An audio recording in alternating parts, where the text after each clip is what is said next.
Hi guys and welcome back to my channel. আমি blue আবার একটা নতুন দিন নতুন সকালে হাজির হয়ে গেলাম। আর এই যে সকালে রান্নাবান্নার এখন তোড়জোড় চলছে। মটর ডাল আর মসুর ডাল দুটো ভিজুত দিয়েছিলাম একসাথে মিক্স করে, সেটা এখন শাশুড়িমা শিলেতে বেটে নিচ্ছে। এটা এখন বড়া তুলে ঝাল বানানো হবে। আর ভাত হয়ে গেছে, আর আমরা দিয়ে ডাল বানানো হচ্ছে, ওটা আমি সালতে দিয়েছি। শাকটাও ভাজা হয়ে গেছে। এই যে ডালটা বাটা হলে বড়াটা ভাজা হবে। আর আমের টক হচ্ছে, আর আলু ভাতে দেওয়া হয়েছে, করলা পেঁপে, আজকে অনেক কিছু ভাতে ভাত দেওয়া হয়েছে। আর এইসব আজকে রান্নাবান্না হচ্ছে।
রান্নাবান্না তো হয়ে গেছে, হাজব্যান্ড খাওয়া দাওয়া করে বেরিয়ে গেছে। আমি তারপরে লেগে পড়েছি এই যে সংসারের যে সমস্ত কাজ আছে সেগুলো সারতে।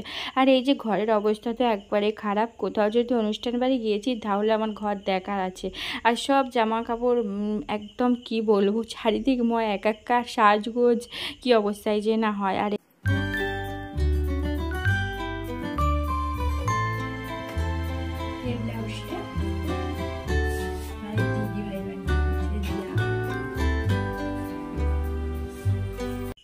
আর হাজব্যান্ড এখন বেরিয়ে গেল। এবার জামা কাপড়গুলো গুছিয়ে, সাজগোজগুলো সব গুছিয়ে, বিছানা বিছানা গুছিয়ে নিয়ে তারপরে ঘর দোর একটু ঝাটপাট দিয়ে পোছাপুছি করে নিয়ে তারপরে স্নান করে পুজো করবো।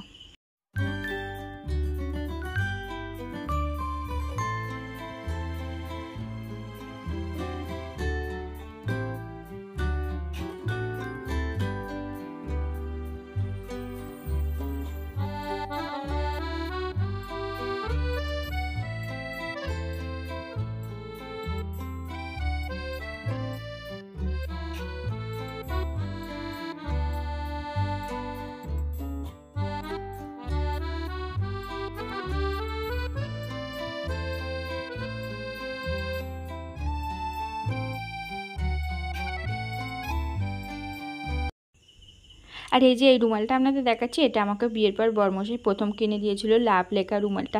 আর অনেক বছর ধরে আমি এটা খুব যত্ন করে রেখে দিই।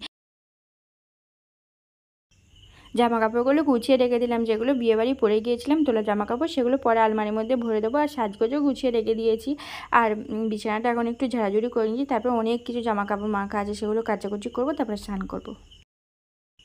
তারপর কাচাকুচি করে স্নান করে পুজো করে একেবারে দুপুরবেলা চলে এসেছি খাওয়া দাওয়া করতে। আর এই যে আজকে কী কী রান্না বান্না হয়েছে সে তো আগেই বলে দিয়েছে। যে শাক ভাজা হয়েছে, বড়ার ঝাল হয়েছে, আমড়া দিয়ে ডাল হয়েছে, আর এই যে পেঁপে ভাতেটা মাখা হয়ে গেছে, এখন করলা ভাতে মাখা হচ্ছে। আর এদিকে আলু ভাতেও দেওয়া হয়েছিল কিছুটা, আর একটু পেঁয়াজ ভাজা হচ্ছে, শুকনো লঙ্কা ভাজা হচ্ছে, আলু ভাতেটা মাখা হবে। আর প্রত্যেক দিন কিন্তু শাশুড়িমাই ভাত বেড়ে দেয়, আর আমি খালি সব কিছু জোগাড়জাতি করে দিই, শাশুড়িমা ভাত বেড়ে দেয়। এটা কিন্তু খুব ভালো লাগে। নিজে হাতে ভাত বেড়ে খেতে ভালো লাগে না বলুন? বেশ একটু কেউ বেড়ে দিলে খেতে ভালো লাগে। যেমন মায়ের কাছে যখন যাই মা বেড়ে দেয় কী সুন্দর, আর এখানে আমার শাশুড়িমাই বেড়ে দেয় প্রত্যেক দিন। আর আমরা সবাই তো একসাথেই খাই দুপুরে, শ্বশুরমশাই, আমি, শাশুড়িমা, আর বড়মশাই যেদিন থাকে সেদিন, না হলে আমরা তিনজন মিলেই খাই। যাই হোক, আর বেশি বকবক করবো না, খাওয়া দাওয়াটা সেরে নিই। তারপরে খাওয়া দাওয়া তো হয়ে গেছে, খাওয়া দাওয়া করে একটু শুয়েছিলাম, ভাবলাম একটু ঘুমোবো। ও বাবা, তারপরে দেখি প্রচণ্ড জোরে বৃষ্টি শুরু হয়ে গেছে। আর জামা কাপড় যে কেচে শুকুর দিয়েছিলাম সেগুলো সব ভিজে যাবে, আর শুকাও নেই কিন্তু। আর তাই জন্য আবার ছুটতে চলে আসলাম তাড়াতাড়ি করে সমস্ত জামা কাপড়গুলো তুলতে।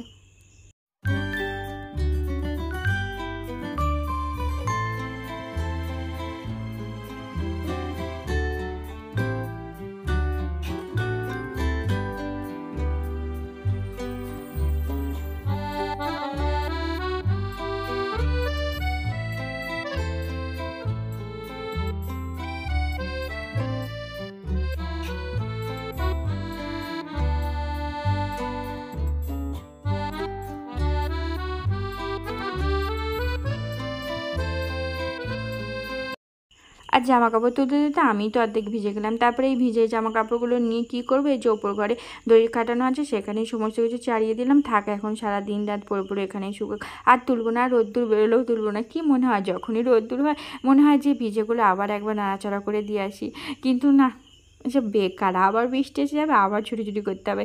এই কাচাকুচি করলে কি হবে, বর্ষাকালে জামা কাপড় পিছনে ঘুরতে ঘুরতেই সারাদিন কেটে যায়। যাই হোক, এখন তো বক বক অনেক করে ফেললাম আপনাদের সাথে।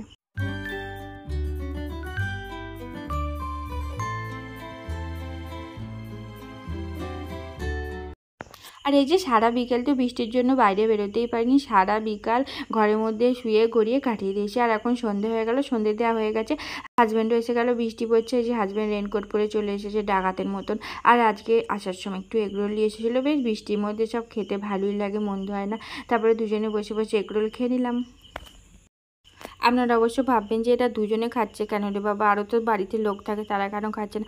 আমার শাশুড়ি মা খায় না, ডিম দেওয়া আছে বলে আমার শাশুড়ি মা ডিমের কোনো জিনিস খায় না, আর শ্বশুরমশাই এসব খেতেই চায় না, এসব ভালোবাসে না, তাই জন্য আমরা দুজনেই খেয়ে নিলাম। আর তারপরে চলে আসলাম রাতের খাবার দাবার বানাতে। এই যে আজকে একটু ছিল কুমড়ো, তার সাথে একটু বরবটি, কড়াই, আলু সমস্ত কিছু দিয়ে ফোড়ন দিয়ে সাঁতলে দিয়েছি, একেবারে সাথে চাপিয়ে দেবো। এই যে রাতে মিষ্টি মিষ্টি তরকারি বানিয়ে নেবো আর রুটির সাথে। আর কি করবো, এই সমস্ত সবজি দিয়ে একটা তরকারি বানাই, দেখি কীরকম হয়, এইভাবে বানাই না কোনো দিনও। যাই হোক, রাতে রান্না বান্নাটা করে নিয়ে যে তরকারি আমার রেডি হয়ে গেছে, এবার আটা মেখে রুটিটা বানাবো।